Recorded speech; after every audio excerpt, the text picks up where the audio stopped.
Gracias, mi hermano.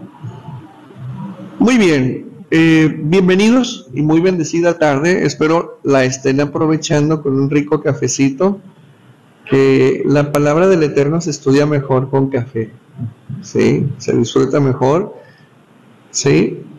Y en la madrugada, pues ni se diga, porque, bueno, ustedes saben que hay varias formas de relacionarnos con el Creador. Y una de ellas es el estudio de su Torah. Y cuando nos esforzamos, cuando me refiero a esforzarnos por estudiar, no estoy hablando solamente de ser disciplinados para estudiar la porción diaria, que eso es fundamental, sino que me refiero a que cuando estamos leyendo y no entendemos, perseverar para que lo que está ahí que no entendemos y que está oculto, el Eterno lo revele. ¿Sí? Lo que está ahí en las profundidades de las letras, ahí hay mucha luz, hay mucha enseñanza, y esforzarse es que yo voy a extraer esa luz para provecho personal. A eso se refiere. Entonces ahí ya pasamos de solamente leer y qué padre lo que está ahí, ya no es entender el contexto, realmente es lo superficial, esa es la migaja, ¿sí? Es la migaja.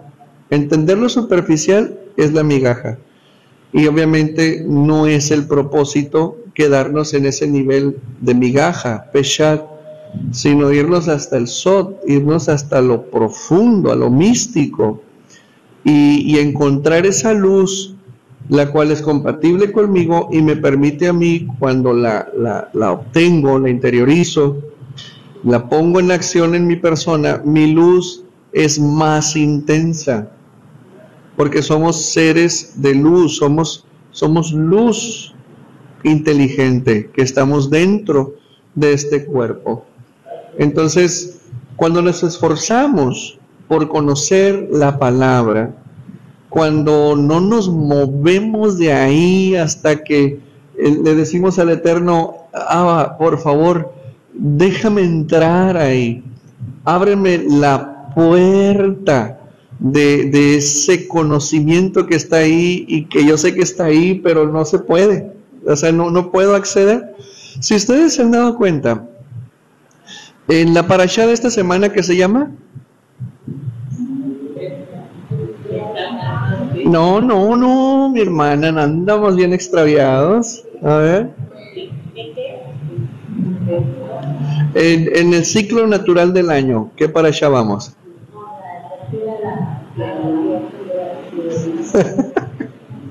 ¿No se acuerdan?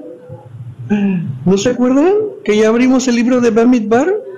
No, entonces no están estudiando a diario, no están estudiando. Bueno, ok, vamos a suponer que sí. Ahí vemos algo muy interesante. Por ejemplo, se abre con el censo, ¿sí? Hay un censo. En hebreo se dice, estudiantes, Ed Osh. ¿Y qué es Ed Osh?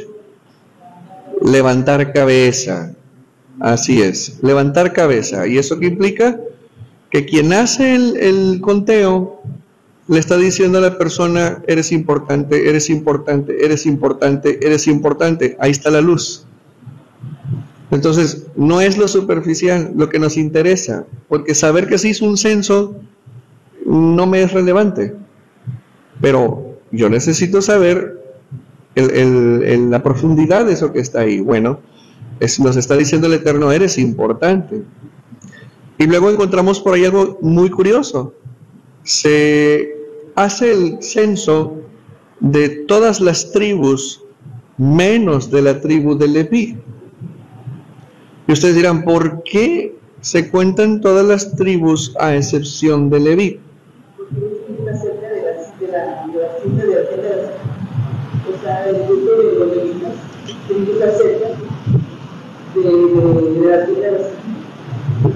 Algo hay de eso, pero en realidad hay una razón.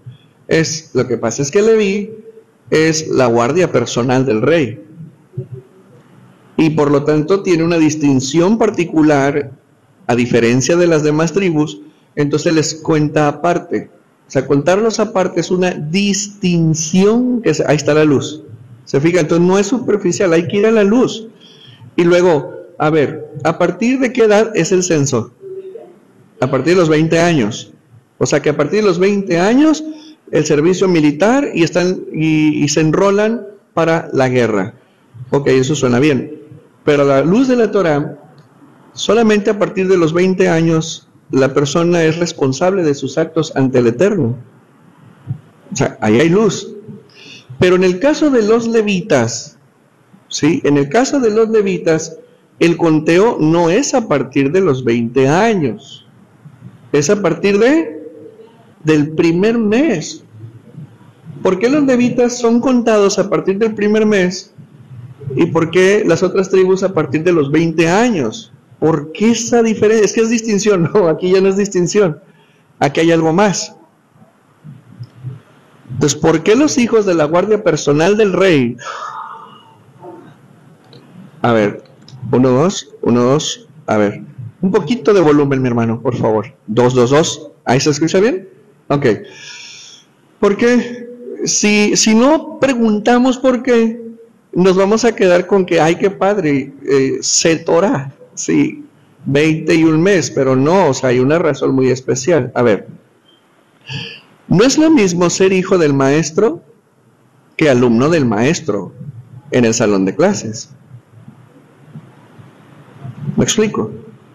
¿Por qué? Porque los hijos de los levitas no solamente aprenden la Torah en la yeshiva, sino que aprenden la Torah en acción viendo a su padre, cómo trata a su madre, cómo come, cómo viste, cómo tienen su hogar. ¿Me explico? Entonces, como todo hijo de maestro, hay una, digamos, por parte o hacia el maestro, hay una presión social muy fuerte de ser ejemplo tanto él como sus hijos. Entonces, los hijos tienen que ser excelentes en aprovechamiento académico porque tienen al maestro en casa. Entonces, los hijos de maestro, a diferencia de los hijos de policía, sin menospreciar a qué se dedican las personas, tienen mayor aprovechamiento académico, tienen mayor prominencia, tienen mayor presencia, tienen más educación y tienen más acceso a la información y por lo tanto a la autoridad y al poder, que esa es la lógica que nos está dando la Torá para decir que un niño levita a partir de un mes ya está listo para ser parte del censo. Pero si yo utilizo la lógica, es que entra el censo quien es apto para la guerra. Para eso es el censo. Entonces, un varón de 20 años es lógico entender que es apto para la guerra. Pero un niño de un mes, ¿cómo será apto un niño para la guerra? Para la guerra con armas no, pero sí para la guerra espiritual. ¿Me explico? Entonces, esa luz es la que debemos de extraer de la Torá, y cuando decimos tenemos que esforzarnos en estudiar, me refiero a sacar esa luz para edificarnos, para construirnos, ¿sí? Y crecer.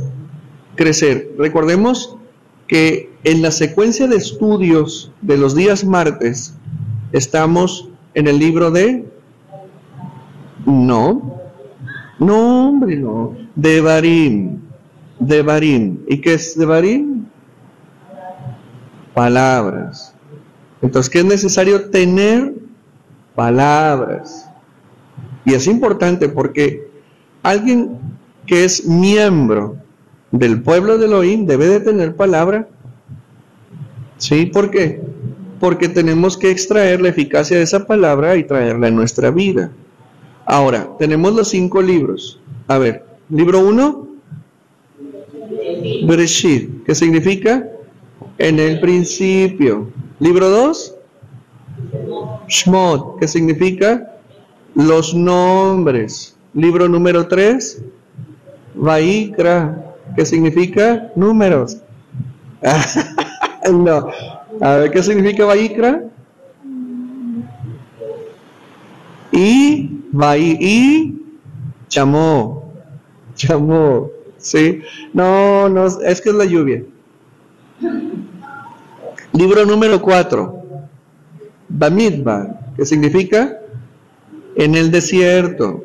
Y finalmente, Devarim, que quiere decir palabras. A ver, recapitulamos. Número 1, en el principio los nombres, y llamó en el desierto palabras. ¿Cómo unimos eso? ¿Cómo unimos? Necesitamos los conectores de luz. Entonces sería, en el principio el Eterno dio a conocer su nombre, ¿sí? Y llamó a su pueblo y lo llevó al desierto, y en el desierto le dio sus Devarim, sus palabras. Esa es la secuencia para una buena vida, ¿sí? Esa es la secuencia para una buena vida. Entonces la Torah, cuando es encarnada, irremediablemente el único resultado es la buena vida, pero no lo que está escrito. Lo que está escrito es migaja, es peshar, lo que está en el fondo, lo que es paralelo, lo que está oculto. Eso es lo que nos interesa, eso es lo que debemos esforzarnos por obtener. Y para eso necesitamos un maestro, tener nuestra Torah y el tiempo dedicado al estudio, comprender, interiorizar y poner por obra. Es de ahí que el Eterno le dice a Israel: si eres escrupuloso en poner por obra todos estos mitzvot que yo te ordeno hoy, todas estas bendiciones te seguirán. Es decir, y viene por ahí todo un relato, una lista de bendiciones. ¿Qué significa te seguirán? Que aunque no las pidas, las vas a tener. No es lo mismo la bendición que viene por pedir que aquella que viene como consecuencia de tu comportamiento. Porque hay bendiciones que pedimos y no las merecemos. Y por misericordia del Eterno nos lo otorga. Pero no va a ser siempre así todo el tiempo. Entonces necesitamos nosotros extraer esto, entender lo que estamos oyendo, para ahora sí ponerlo en acción, trabajar con ello. ¿Ok? Vamos entonces a entrar a la enseñanza, no sin antes invocar a través de una oración las bendiciones de la Torah para obtener la porción que nos corresponde a este día, a este estudio. Y decimos: bendigan al Eterno, quien es bendito. Bendigan al Eterno, quien es bendito por siempre jamás. Bendito eres tú, Eterno, Dios nuestro, soberano del universo, que nos has escogido de entre todas las naciones y nos has otorgado tu Torah. Bendito eres tú, Eterno, donador de la Torah. Y decimos amén, amén, amén.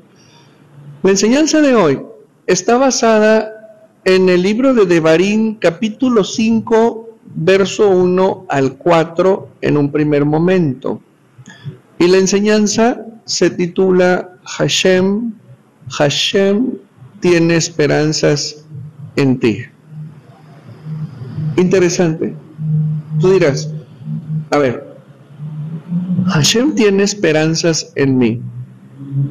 Y tiene que surgir la pregunta, ¿para qué? ¿Cuál es la razón por la que Hashem me concede un honor que no merezco, de Él tener esperanza en mí, cuando usualmente es al revés? sino que soy yo el que tiene esperanza en Él. ¿Para qué? Para que me ayude, para que me sane, para que me libere, para que me resuelva, para que me ayude, para lo que necesites, para lo que quieras, para lo que anheles. Uno basa la esperanza en Él porque Él es la fuente de todo lo bueno, de todo lo que necesitamos. ¿Estamos de acuerdo? Bien. ¿Y qué es la esperanza? ¿Qué es la esperanza? Hay que definir eso. Esperanza no es esperar, ni la vecina, la pelancha, no. ¿Qué es la esperanza? La esperanza no es esperar. Esperar en sí mismo es un verbo distinto a esperanza. Esperanza no es un verbo. La esperanza, ojo, es un estado emocional óptimo y permanente. Un estado emocional óptimo y permanente que me permite a mí, ahora sí, esperar a que llegue algo o alguien. ¿Me explico? Bien.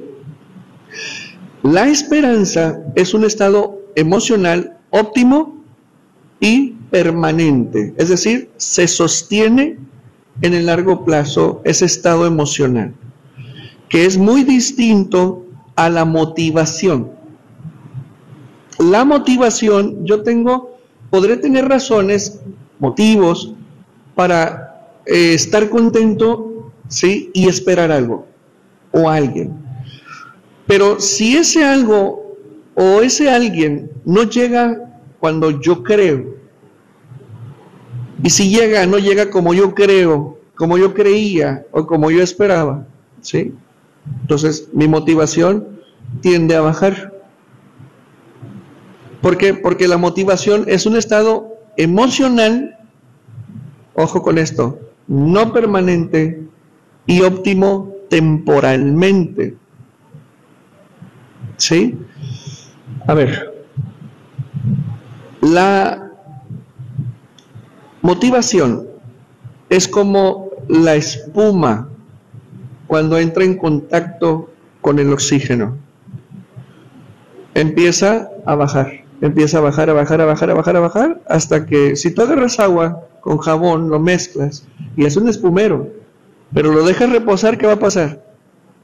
¿Sí? Entonces el jabón se vuelve a integrar con el agua y las burbujas desaparecen. Pues así es la motivación en el hombre. En cambio, la esperanza está sostenida en razones y en motivos mucho más poderosos y mucho más fuertes que la motivación. ¿Sí? La motivación se basa en el tiempo y en la forma. En cambio, la esperanza se basa en la fe que tenemos en que va a ocurrir algo. Ahora, ¿en quién tengo mi fe? En el Altísimo, en el Todopoderoso.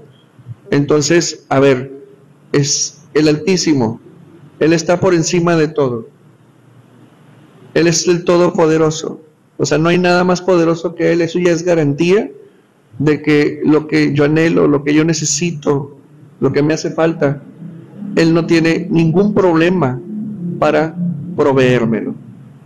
Entonces, si yo entiendo eso, entonces mi esperanza me ayudará a aguardar y a esperar el tiempo correcto de entrega para que se materialice, para que se traslade eso que yo necesito, porque estoy confiando en Él, en Él. Entonces, ahí está la diferencia, esa es la diferencia. Miren, déjenme contarles una historia. Ya entendiendo bien lo que es la esperanza, además de que la esperanza es uno de los 4 elementos que definen la emuná, la fe. ¿Te acuerdas cuáles son los 4 elementos que constituyen la emuná, la fe? Creer, confiar, esperanza y... ¿Esperanza y? No. Les hablo de la materia prima de la emuná, de la fe. ¿No se acuerdan? Porque no practican, porque no leen. A ver, les voy a dar chance para el final de la enseñanza. ¿Okay? Son 4. A ver, es creer, confiar. ¿Qué más? Esperanza. Y lo orábamos cada sábado. Lo orábamos cada sábado, acuérdense. ¿Sí? A ver, ahorita completamos eso. Bueno, ok. Ahí está, emuná. Ahí está, esperanza.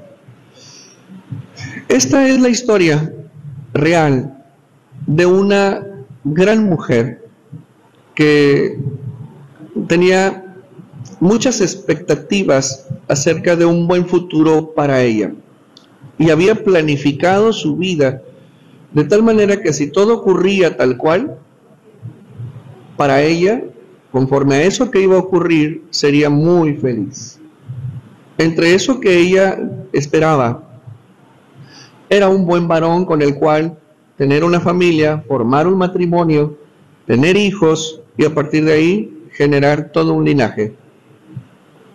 Trabajadora, muy exitosa en su trabajo, en sus ingresos, le iba bien.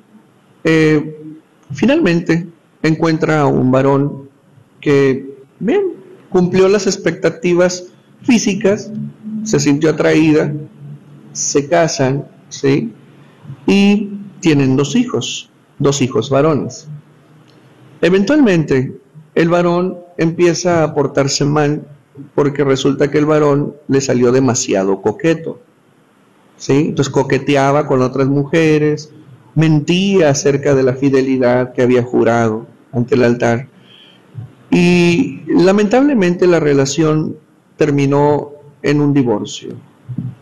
Ella se queda con los niños, empieza a trabajar muy duro con para sacar adelante a los niños. El varón se desatendió de su paternidad y de sus obligaciones, pero eso no fue ningún problema. Ella sacó adelante a los niños. Ahora bien, mientras los niños eran pequeños y dependientes de la madre, los niños tenían la certeza, la seguridad, ¿sí?, la confianza, tenían cierto que cualquier necesidad que ellos tuvieran, mamá podía suplirles a ellos. Es decir, los niños tenían esperanza en su madre de que lo que ocurriera, lo que necesitaran, ellos lo iban a tener. Y eso les daba a los niños confianza y seguridad. Un niño, uno de ellos, ordenado, disciplinado, estudioso, amable, educado, temeroso de Hashem. El otro, un problemón tremendo. Un niño desobligado, desordenado, no le gustaba la escuela y era un dolor de cabeza para la madre. Entonces era muy difícil para ella, estando sola, lidiar con 2 caracteres tan complejos entre sí. De tal manera que crecen los jovencitos, ¿sí? Se consolidan económicamente, forman sus propios hogares y se van de casa. Es entonces cuando la madre, a pesar de ella tener sus ahorros, de tener su negocio, como con el paso del tiempo y con el paso de la condición de vida a la edad a la cual ella se encuentra al día de hoy, pues ahora ella espera la visita de los hijos, espera la visita de los nietos, espera el honor de los hijos y solamente uno es el que va y la visita, solamente uno es el que va y la honra, le lleva a sus hijos, es decir, a sus nietos, y convive con ella. El otro ni se acuerda que tiene madre, ¿sí? Y es un desorden su vida al día de hoy. Sin embargo, la madre, en ambos hijos, ella tiene depositada la esperanza, ¿sí? Cuando antes era al revés. Las condiciones cambiaron totalmente. Cuando los varones eran niños, su esperanza y dependencia era total de su madre. Pero ya una vez adultos, cabales, la señora en edad avanzada al día de hoy, ahora ella tiene esperanzas en sus dos hijos, tanto en el hijo ordenado como tiene esperanzas no de que la ayude o de que la vaya a ver el otro, sino que tiene la esperanza de que ese hijo desordenado siente cabeza y se arregle. Entonces fíjense cómo cambiaron las cosas. Pues cuando les digo que el Eterno, Él tiene esperanza en nosotros, caray, pero, o sea, ¿qué es? Ahora sí, ¿qué espera Él de nosotros? Porque ahí está intrínseca la esperanza. ¿Qué esperanza tiene el Eterno? Ahora, regresémonos. ¿Qué esperanzas tienes tú del Eterno? ¿Qué esperanzas? Que te sane, que te ayude, que te solvente, que te proteja, sí, que te ayude a realizarte, que te ayude a proveer soluciones. Yo creo que todas nuestras esperanzas están puestas en Él para cada aspecto de nuestras vidas, ¿sí? Eso es en el caso de nosotros que somos creyentes, porque hay gente que no es creyente y le va muy bien. Pero bueno, esa es la manera que ellos encontraron de prosperar. Y cualquiera de nosotros también podemos prosperar sin el Eterno. Y podemos nosotros llegar a ser, a tener y a hacer grandes cosas sin Él.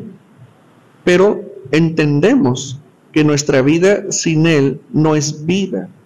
Realmente estamos muertos en una forma de vida, desvinculados de la verdadera fuente de vida y de plenitud que es Hashem. Entonces, en este sentido tenemos muy claro que nosotros creyentes tenemos nuestras esperanzas en Hashem, todas. Y si hay alguna esperanza que tú tengas que no está en el Eterno, aguas. Porque si tus esperanzas están en el hombre ni es todopoderoso, ni es altísimo, y es tan defectuoso como nosotros. Entonces, si yo baso mi esperanza en un mortal como yo, posiblemente con mayor influencia, con mayor capacidad de relaciones, etc., y yo pongo mi esperanza ahí, ya estoy mal. ¿Por qué? Porque puede ser que tenga solución, pero en realidad estamos mostrando, si nos llamamos creyentes, la infidelidad de nuestra emuná al Creador. Porque toda nuestra emuná, entiéndase que cuando hable emuná, está incluida la esperanza, ¿sí? Toda mi emuná, toda mi esperanza, toda mi confianza, toda mi creencia está puesta en Él. Ahora, el Eterno, acuérdense que hay una ley espiritual que nos enseña que el Eterno es recíproco con nosotros, ¿sí? Si yo le tengo esperanza a Él, lo honro. Yo honro su poderío, su altura, yo honro su deidad, y Él se siente feliz porque le creo completamente, porque confío completamente en Él, porque espero en Él y tengo esperanza en lo que yo le pido y creo y confío y espero, llega. ¿Sí? Entonces el Eterno se siente honrado, se siente halagado. Curiosamente le estamos atribuyendo sentimientos humanos al Creador. Sí. Pero es una forma de entender nuestra relación con Él. Entonces, ¿en qué tiene esperanza acerca de nosotros el Eterno? Es lo que debemos de descubrir. Porque así como nosotros tenemos esperanza, emuná en Él, eso hace que la parte que le corresponde a Él del pacto, ¿sí?, la cumpla sin ningún problema. ¿Sí me entienden? Entonces, cuando Él tiene esperanza en nosotros, nos lleva a nosotros a comprender mejor el grado de responsabilidad que tenemos en nuestra relación con Él, y ante lo cual tenemos que invariablemente cumplir su voluntad y hacer lo que Él nos pide para nuestra vida, o sea, para nosotros mismos. Entonces, si Él espera de mí, ¿quién dijo por ahí obediencia? ¿Tú, verdad, manito? Obediencia. Ok, está bien, es una parte grande y es una parte importante. Si Él espera obediencia de mí, entonces yo tengo que asumir mi responsabilidad. Pero si no estoy muy consciente que Él espera de mí algo, que Él tiene esperanza en mí, que Él cree en mí, que Él tiene un concepto de mí que a veces ni yo conozco de mí mismo, entonces es grandioso y fabuloso saber que, y es honroso para nosotros saber que el Eterno tiene esperanza en nosotros. ¿Qué puedo hacer yo por el Eterno? ¿Qué podemos hacer por Él? En términos generales, nada, porque yo soy su creación, somos su creación. Pero sí hay algo muy grande que podemos hacer por Él. Luz, divulgar su grandeza. Dice el rey David, declararé tus testimonios a las naciones. Diré que tú eres Dios. Diré que tú eres el Dios de mi salvación porque me has salvado. ¿Me entienden? Baruch Hashem. Devarim 5, 1 al 4. Moshe llamó a todo Israel y les dijo, Shema Israel, Shema Israel, escucha Israel, los estatutos y las leyes, mitzvot, vemishpatim, que yo hablo hoy a los oídos de ustedes, para que los aprendan y los preserven, a fin de llevarlos a cabo. El Eterno, nuestro Elohim, hizo un pacto con nosotros en Horeb, no solamente con nuestros padres. El Eterno hizo este pacto y vuelve a decir, sino también con nosotros, los que estamos aquí, ojo con la siguiente palabra, todos vivos. Todos vivos.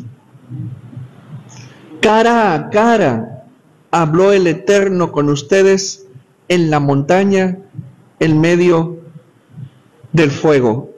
A ver, dice Moshe, a ver, Israel, escucha bien esto. El Eterno nos entregó mandamientos para que los estudiemos, los preservemos, a fin de ponerlos por obra. Y Él hizo un pacto con nosotros, como hizo con nuestros ancestros este pacto. O sea que la Torah existe desde hace mucho.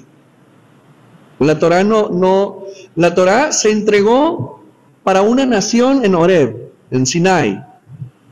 Pero la Torah viene desde el principio de los tiempos.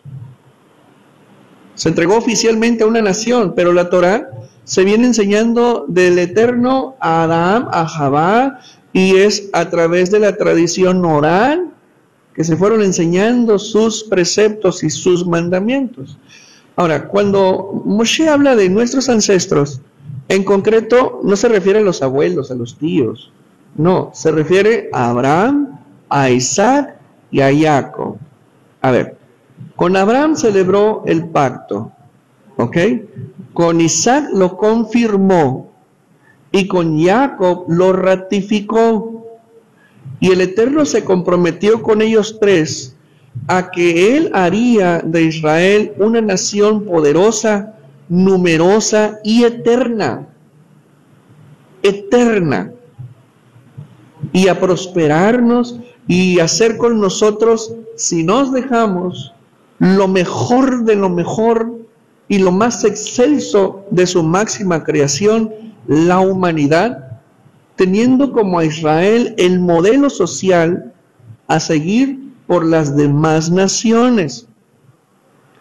Dijo el Eterno: vosotros sois mi pueblo especial, un pueblo puesto por encima de las demás naciones, mi tesoro especial.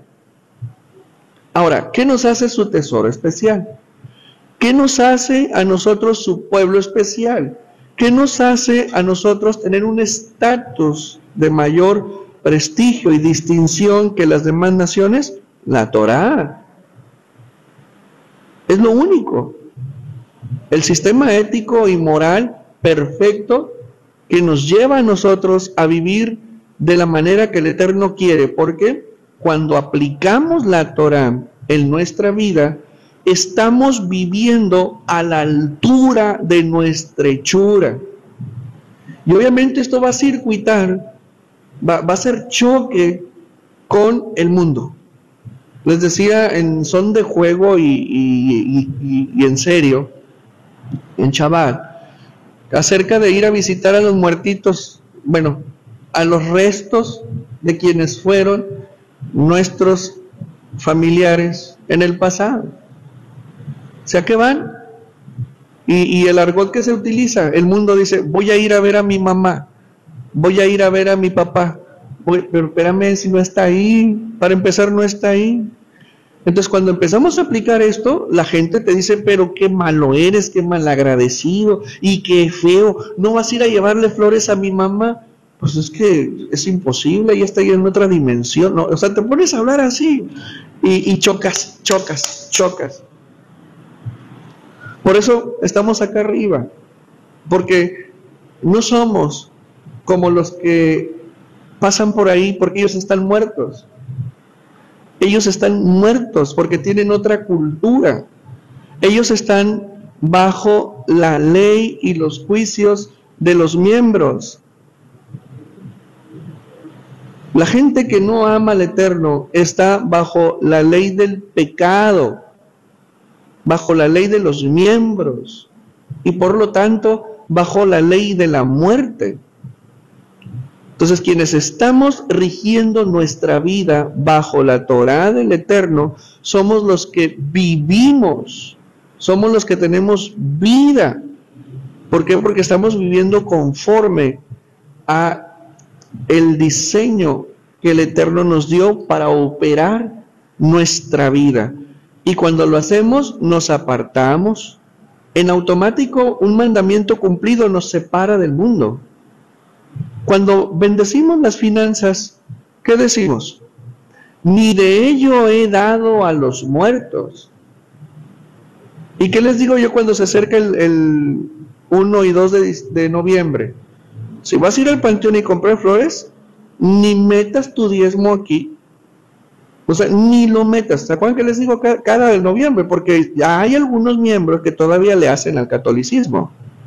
Todavía los encuentras en el panteón. ¿Por qué? Porque es la costumbre, porque es el hábito, porque es el emocionalismo. Y cuando tú dices: yo no tengo nada que hacer en el panteón, porque la Torá lo establece, te separas inmediatamente del mundo. Shabbat. Sí, oye, vente, vamos a dar la vuelta. No, tengo que ir a la congregación. Bueno, ya que salgas de la congregación, no, tengo que estar en mi casa. O voy a salir con mis hijos, voy a estar con mis hijos en el río, en la playa. Te separas del mundo. Oye, ¿qué es eso del Shabbat? Hasta flojera te da explicarlo, porque no lo van a entender. ¿Sí? No mentir, no robar, no matar. ¿Sí? Cuidar tu cuerpo. Llegas a una taquería: oiga, ¿cómo asa la carne? No, pues con manteca de puerco. Pues no. Ya te separas del mundo. No es puerco, hombre. Es manteca de puerco, pero la carne es de res. No como eso. No como eso. Te vas al súper, te vas a las carnes frías y vas a encontrar ahí salchicha con pavo. O una leyenda en letras chiquitas: este producto puede contener puerco. ¿Me explico? Entonces, no, yo no puedo comer algo que es de dudosa procedencia y maquila. O sea, ¿qué me voy a meter al cuerpo? Entonces ya me separé del mundo, ya me separé de la cultura alimentaria que hay en el mundo. ¿Sí? Y lo mismo es para mi forma de vestir, para mi forma de venir a la congregación, para mi forma de cuidar mi cuerpo, para mi forma de cómo voy a recuperar mi salud.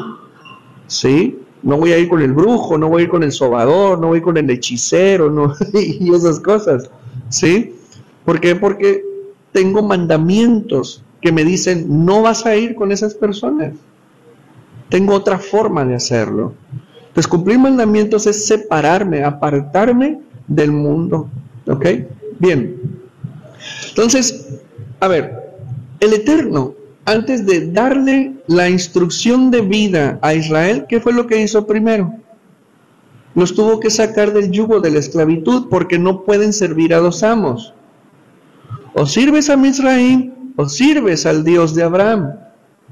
Entonces dice el Eterno: pues lo siento mucho, pero ustedes socialmente, civilmente le pertenecen a Faraón, pero ustedes histórica y espiritualmente son míos, porque sus ancestros celebraron un pacto conmigo, así que vénganse para acá.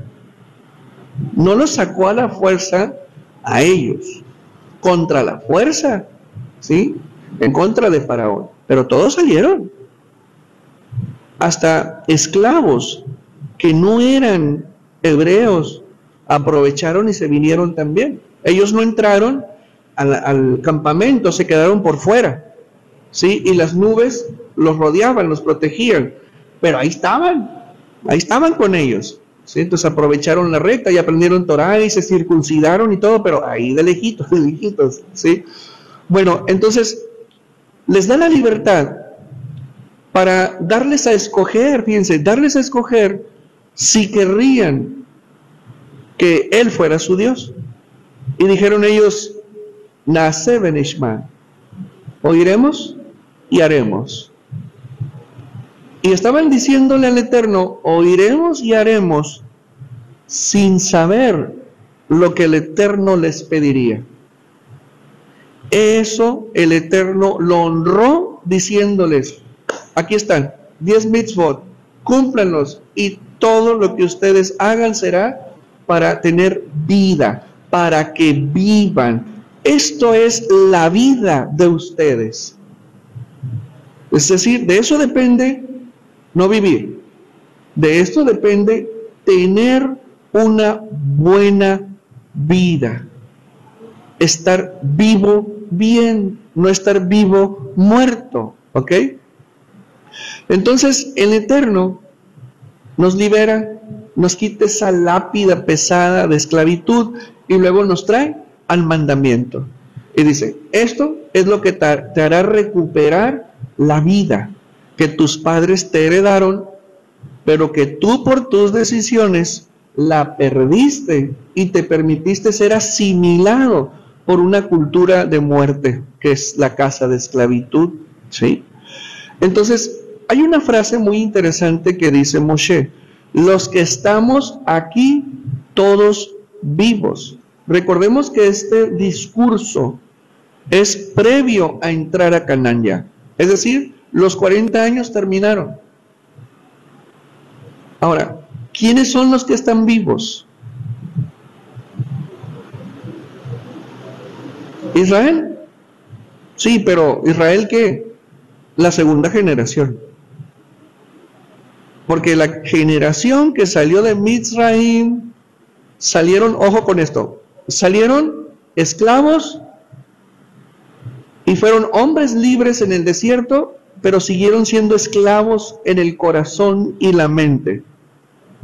Y por lo tanto, perecieron en el desierto por causa de sus propios pecados y murieron siendo esclavos y no lograron ver plasmada la promesa de libertad absoluta. Es decir, ellos salieron muertos de Egipcio y entraron muertos al desierto, y esa muerte espiritual que traían, esa muerte moral, esa muerte almática, los llevó a morir en la transición, es decir, en Bamidbar, en el desierto. Y estos a los cuales les habla Moshe son los que tenían mandamientos, son los que, son los hijos de los que murieron.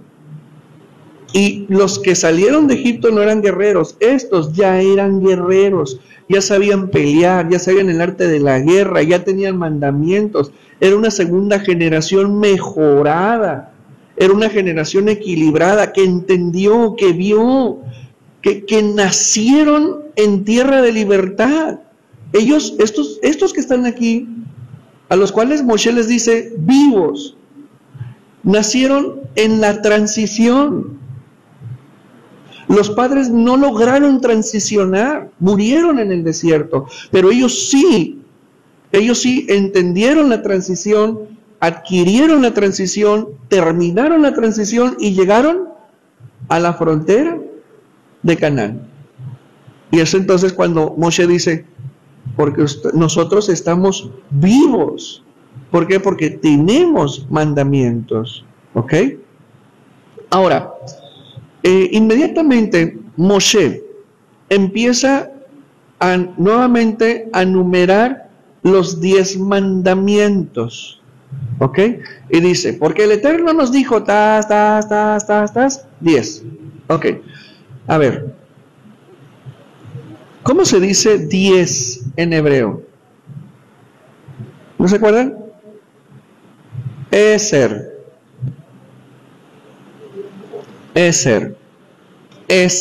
¿Cómo se dice bienaventuranza en hebreo? ¿Cómo felicitamos a alguien? Mazel tov. Mazel tov. Ok, ¿cómo es 10? Eser. ¿Cómo es bienaventuranza? Bueno, la Mazel es sí, pero en realidad bienaventuranza se dice Masal. Masal. Y de ahí se desprende Mazel tov. Si lo traducimos literal, puede ser buena suerte o felicidades. Literal puede ser buena suerte, no felicidades. Pero, a ver, vamos a vincular. Eser, 10. Bienaventuranza es Masal. ¿Cómo se dice diezmo? Maser. Maser. Masal. Eser. ¿Alguna sugerencia de esas 3 palabras con la misma raíz? Porque inmediatamente que Moshe dice, los que estamos aquí vivos, escuchamos la voz del Eterno en medio del fuego, ¿qué dijo?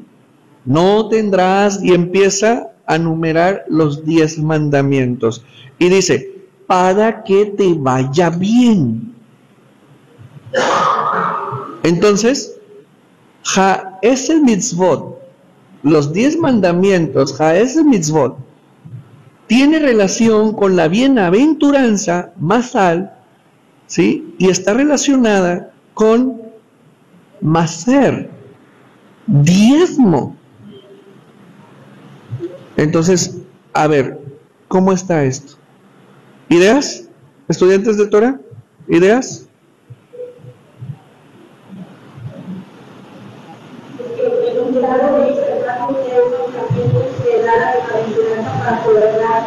A ver, ahí les va. Suena bien, suena bien. Miren, ustedes dirán, bueno, es que yo diezmo, pero no progreso, pero no prospero. ¿Estamos? Puede haber personas que cuestionen esto, pero es que yo diezmo, pero no prospero. Ok, ojo con esto. Hay varias explicaciones al respecto. La más simple de ellas, la de migaja, es, bueno, no lo haces con la actitud correcta, pero eso es migaja, eso es chafa, eso es para kinder, ¿sí? Para nosotros ya esa explicación no es suficiente. Hay una explicación un poco más madura.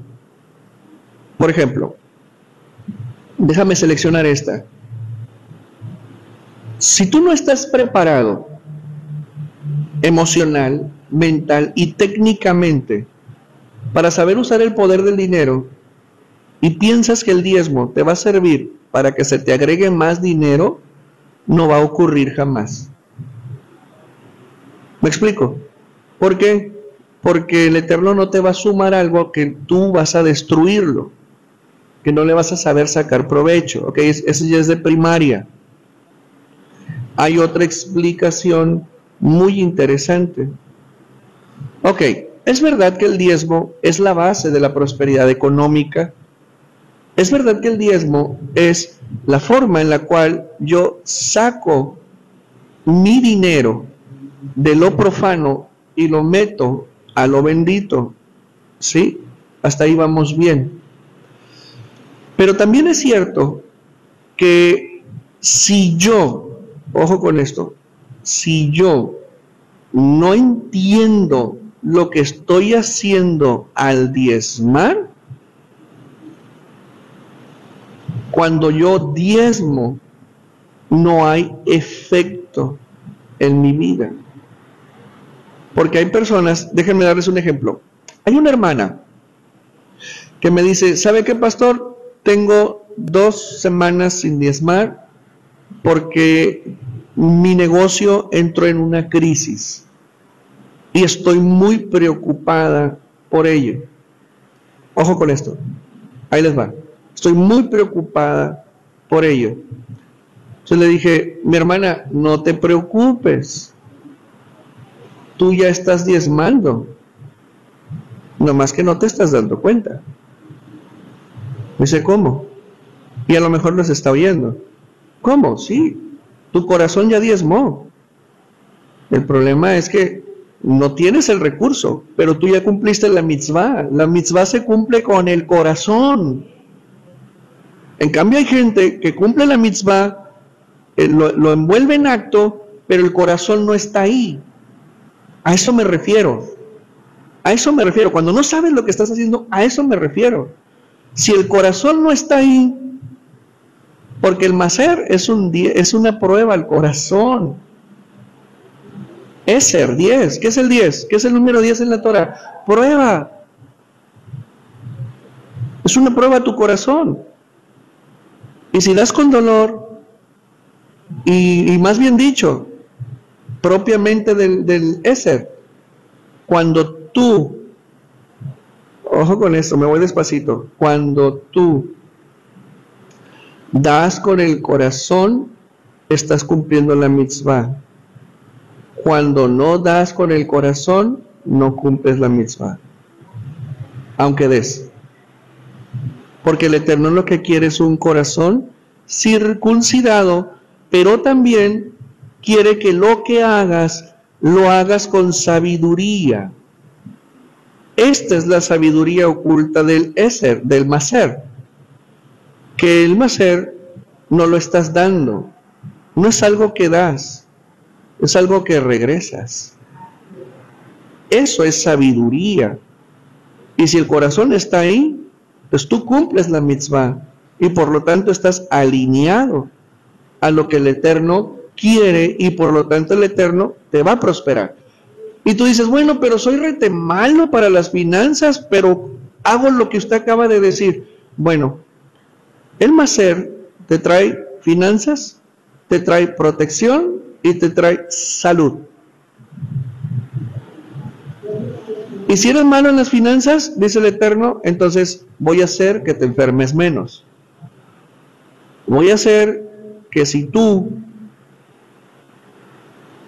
hay una fecha programada para tu salida de este mundo, es mañana, no te vayas. Hay tiempo. Si vas a sufrir un accidente, no lo vas a sufrir. Shabbat tiene la misma incidencia. Shabbat, ¿qué es? Prosperidad. ¿Qué más es? Salud. ¿Qué más es? Protección. Entonces juntas Shabbat y juntas el Maser. ¿Me explico? Pero si no haces Shabbat y haces Maser, quien pondera es Hashem. A nosotros nos toca tener todas estas correlaciones entre mandamientos para poder entender, caray, no estoy guardando Shabbat, pero diezmo, que todo va a estar en función de tu fidelidad y de dónde está tu corazón. Porque hay personas que anhelan, ojo, hay personas que anhelan no trabajar en Shabbat, pero por causas de fuerzas mayores trabajan en Shabbat, pero anhelan no hacerlo. Ellos están guardando Shabbat. ¿Por qué? Porque su corazón está en el mandamiento. Y eso es lo que quiere el Eterno. Bueno, alguien así es alguien que está vivo. Es alguien que vive para el Eterno. Entonces, esa es la razón por la cual Moshe dice, estamos vivos. Estamos vivos porque tenemos mandamientos, los cuales nos traen bienaventuranza, nos traen bendición, nos va bien cuando nosotros aplicamos los mandamientos. Ahora, ¿qué más tenemos que aprender aquí? Dice Moshe, porque nosotros hemos entrado al pacto que nuestros ancestros entraron. Y vuelve a repetir, y este es el pacto el cual nosotros hemos aceptado del Eterno, 2 veces. ¿Qué nos está queriendo decir? Menciona a los ancestros y luego se menciona a esa generación. Ahí les va. El pacto, recuerden que su atributo principal es que es eterno. La Torah no tiene fecha de expiración. Y les explicaba el sábado que la Torah tiene una multiforme manera de aplicarla y que va cambiando la forma visible del mandamiento según la era y la etapa en la que nos encontramos. Pero la esencia de la Torah, esa jamás va a cambiar. Por ejemplo, rápidamente, en un principio, el sistema de sacrificios era en el desierto, era de manera móvil, y mataban animalitos. En 42 estaciones estuvo Israel en el desierto, y donde se armaba el Mishkan, ahí se sacrificaban animalitos. Ok, esa era una primera forma. Ya una vez que se entró a Canaán, que se conquistó Canaán, que se construye el primer templo, ahora en el templo fijo, ¿sí?, se hacían los sacrificios. Y esa era una segunda etapa, una segunda era. Cambió la forma, pero no la esencia. ¿Sí me explico? Con la venida del Mashiach, aún nuestros primos de Judá no lo han entendido, Ellos esperan que se vuelva a construir el templo para seguir matando corderos. Eso ya no va a ocurrir jamás. ¿Por qué? Porque ya hubo un sacrificio que marcó el final del sacrificio al Eterno a través de animalitos. Porque fue Él el sacrificio. Ahora, pero si la Torah no pasa, entonces, ¿cuál es la siguiente forma en la cual viene el sacrificio? Al día de hoy, el sacrificio es tu cuerpo, usado por tu conciencia y tu sabiduría para decir no a lo que tienes que decir no, y hacer lo que tienes que hacer aunque no quieras. Es decir, presentas tu cuerpo ante el Eterno como sacrificio vivo. Cambió la forma, pero no la esencia, porque es la misma. Entonces, ya estamos hablando aquí de varios miles de años, y la Torah sigue vigente, y seguirá vigente. ¿Cómo tendrá 5,000 años adelante? ¿Cómo será el cumplimiento de esta mitzvah? No sabemos. Pero Mashiach nos va a revelar cómo va a ocurrir eso. Mientras tanto, a nosotros nos toca escudriñar en este momento y aplicar en este momento. ¿Ok? Entonces, la importancia de esto es que, así como va migrando la forma de aplicar el mandamiento de una forma a otra, sin que varíe su esencia, eso enseña entonces la Torah que el pacto que es eterno y multiforme, sin variación en la esencia, se ratifica como fue ratificado con Jacob. Se ratifica en cada generación. Por lo mismo, la Torah no pasará, mis palabras no pasarán jamás, dice el Eterno en su Torah. Entonces, me tengo que responsabilizar de que mis hijos aprendan y les sea transferida la sabiduría de la Torah para que la adquieran ellos y sea ratificada en ellos a través de mi ejemplo. Acuérdate, el pacto se celebró con Abraham, ¿sí? Se celebró con Abraham. El pacto se confirmó en Isaac y se ratificó en Jacob, y por lo tanto el pacto se va ratificando de generación en generación y así hasta la eternidad. Porque dentro de nosotros ha sido implantada la vida eterna. Y la palabra eterna nos irá acompañando hasta la eternidad porque es compatible con nosotros. O sea que en el futuro no nos va, más bien dicho, cuando entremos a la eternidad, las cartas de Pablo, de Lucas, de Juan no nos van a acompañar. O sea, no vamos a estudiar las cartas de Santiago, vamos a estudiar la Torah. Y los hermanos cristianos, los hermanos evangélicos que logren trascender a vida eterna, ellos con todas las deficiencias con las que se fueron al otro mundo, ¿sí?, no van a poder ver al Eterno, porque sin la santidad nadie verá al Eterno. Pues todos ellos que pasaron con defecto de aquel lado, necesitarán forzosamente pasar por un proceso de refinamiento espiritual antes de estar ante la presencia del Eterno. En cambio nosotros, su pueblo, que tenemos Torah, que estamos en perfección, lavados por Yeshua, tenemos vara alta, nos vamos derechito al Gan Eden, a la yeshiva del Gan Eden, a estudiar de la mano de Yeshua. Qué bonito, ¿verdad? Entonces, continúo. Devarim 5:21.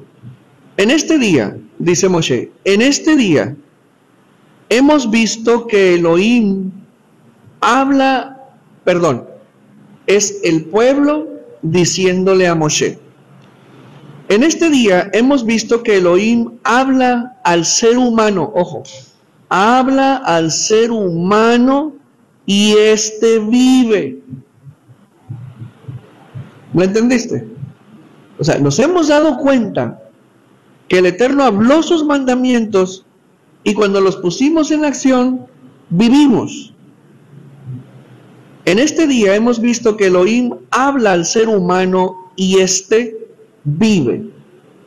Si seguimos escuchando más todavía la voz del Eterno, ojo, fíjense, quiero que analicen la frase. En este día hemos visto que Elohim habla al ser humano y éste vive.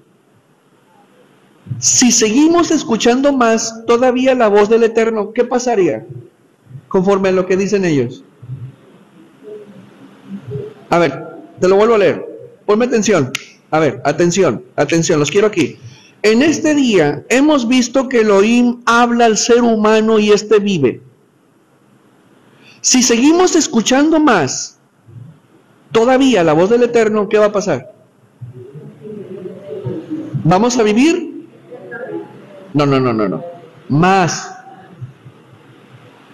Hemos visto que si escuchamos la voz del Eterno, vivimos. Y si escuchamos más todavía la voz del Eterno, más vivimos, más vida. ¿Estamos de acuerdo? Ok. Fíjense lo que dicen ellos. No es escuchando más todavía la voz del Eterno, nuestro Elohim, moriremos. Pues no acabas de decir que si lo escuchas vives, y si lo escuchas más, morirás.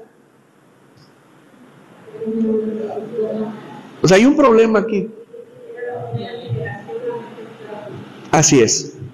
Pues, y sigue la pregunta, ¿acaso hay un ser de carne que haya escuchado la voz del Eterno viviente hablando del medio del fuego y viva? Pues sí, ellos, ellos la escucharon y seguían vivos y miren lo que están diciendo. ¿Entiendes el problema que está aquí? Hay un problema de percepción. Ahora, te voy a decir por qué dijeron eso. Si tú escuchas la palabra, ponme atención, si tú escuchas la palabra, hay dos formas de que mueras. La palabra te va a decir a ti qué no debes de hacer y lo que debes de hacer. Si haces lo que debes y no haces lo prohibido, vives. Vivirás. Pero dentro de nosotros va a haber algo que va a querer hacer lo prohibido y no hacer lo que nos pide el Eterno. Y si accedemos a eso, entonces inmediatamente entramos a la ley de los miembros, entramos a la ley de la muerte y a la ley del pecado, no a la Torá. Son 4 situaciones distintas. Pero si yo hago lo que el Eterno me pide y evito lo prohibido, vivo. Entonces, ¿qué es lo que estoy haciendo? Estoy muriendo a mí para dar paso a la voluntad del Eterno y vivir como el Eterno quiere. Eso es vivir en el Espíritu. Pero tuve que morir a la carne. Esa es una forma de morir. Y la otra es, sé la palabra, conozco la palabra, sé lo que debo de hacer, sé lo que no debo, pero quiero hacerlo y mi gusto es, ¿y quién me lo quitará? Te vas a morir. Te vas a morir. Te vas a morir. Por eso dicen eso ellos. Ellos dijeron, bueno, si seguimos oyendo al Eterno, pues nos vamos a morir. El problema es, ¿cómo escoges morir? ¿Morir a la carne o morir? Morir. Y dice, no, sé tú nuestro intercesor, sé tú el intermediario, nosotros no queremos oír. Entonces, ¿qué podemos aprender de esto? Que no estaban muy dispuestos a tener una relación directa y personal con el Eterno, sino que dijeron, tú, Moshe, habla con él y enséñanos a nosotros.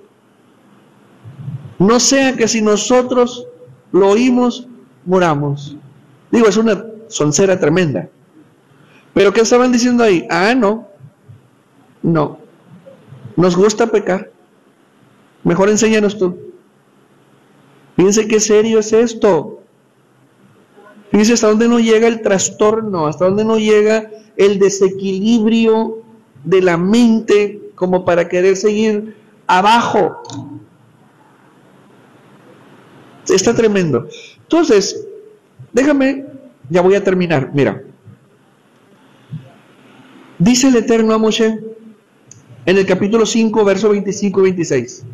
El Eterno escucha y dice, bien ha sido todo lo que han hablado. ¿Qué hablaron? A ver, mira Moshe, nosotros tenemos miedo. Y si escuchamos al Eterno podemos morir. ¿Por qué? Porque sigue el mal. Mejor tú habla con él y tú enséñanos a nosotros. Todo lo que el Eterno diga, nosotros haremos. La Sebenishma. Todo lo que el Eterno diga, nosotros oiremos y haremos. Entonces dice el Eterno, bien ha sido todo lo que ellos han hablado. Ojalá que así sea siempre este corazón suyo para temerme y guardar todos mis mandamientos todos los días a fin, de que les vaya bien a ellos y a sus hijos para siempre. Y el fin que leímos al principio, a fin de poner en acción todos estos mandamientos. Y aquí está diciendo, a fin de que les vaya bien. Estamos hablando de que el Eterno tiene esperanza en que nosotros hagamos su voluntad para que nos vaya bien a nosotros y a toda nuestra descendencia. Esa es la esperanza que tiene el Eterno. O sea que el cumplimiento del mandamiento no es una obligación, es una muestra de amor que el Eterno nos da para salir de la muerte, para salir de la esclavitud, para salir del atraso, para salir de la pobreza, para salir de la ignominia de este mundo y entrar a un renacer, a una reestructura de vida, a una reconstrucción de nuestra mente fragmentada por el pecado, por las malas costumbres, por los malos hábitos. Y dice el Eterno, yo tengo esperanza, ojalá esa esperanza. O sea, yo tengo esperanza de aquel que anda mal. Yo tengo esperanza de tú que estás bien, de tú que me estás buscando. Tengo esperanza de que siempre ese sea tu corazón, para que te vaya bien a ti y a tus hijos para siempre. Entonces, familia, voy a terminar con esto. Buscar al Eterno, todos somos buscadores de Él. Estamos aquí porque lo buscamos a Él. Y buscarlo a Él, debes de entender que es conocerle con el único propósito primario de conocer su voluntad a fin de ponerla por obra. Esa debe de ser nuestra postura. O sea, yo busco tu voluntad para hacerla en mi vida, porque hoy he entendido que tengo una gran responsabilidad ante la honra que tú me das con el solo hecho de tener esperanza en mí. Y tú estás esperando de mí algo. Bueno, yo le entro y quiero hacer tu voluntad, porque hoy también he aprendido que si yo me mantengo en ese corazón, yo sé bien que tú harás que a mí me vaya bien y a mis hijos. Entonces, así como la historia que te conté al principio, en la que los hijos pequeñitos se sujetaban a la mamá, creían en la mamá, tenían esperanza en la mamá. Con el paso del tiempo se voltearon las cosas y ahora la madre esperaba de sus hijos y tenía esperanza en sus hijos. Solo uno de ellos se apegó a ella y el otro no, pero no ha perdido la esperanza de que retorne a ella. Vamos a dar un aplauso al Creador. Y con esto terminamos la enseñanza y nos despedimos de las naciones y les decimos